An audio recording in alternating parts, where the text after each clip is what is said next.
We're all essentially spiritual practitioners. Whether we consciously think of ourselves that way or not, the moment we interact with other people energetically or do things that involve beings on the other side, we are already in spiritual practice.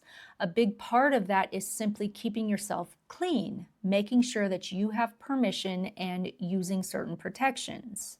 Here's the reality of the dark and gray energies. Whether we talk about it openly or not, nefarious dark and gray stuff exist. That's just part of the landscape.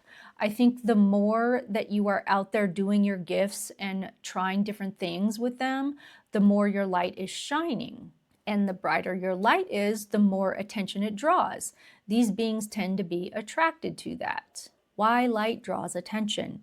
The more you step into your gifts, the more visible you become energetically. From my perspective, there are fewer and fewer places for the dark and the gray to hide now. This is just my belief, and you may understand it differently, and that's okay.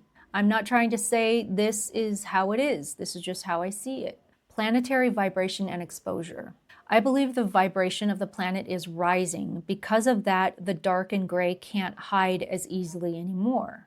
It's almost like they're more apparent now. We'll talk about portals later, but a lot of portals were closed. Those portals were a major way that beings moved between dimensions and accessed things here on Earth, but they can't just move the way that they used to. Why pressure on light beings is increasing? Because they're running out of places. They're trying harder and harder with light beings. They try to use our energy, but mainly they want to understand what we're doing to counteract it.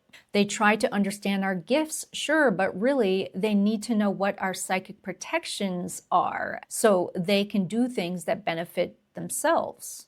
Stacking the deck in our favor. When it really comes down to it, we're all trying to stack the deck in our favor, right?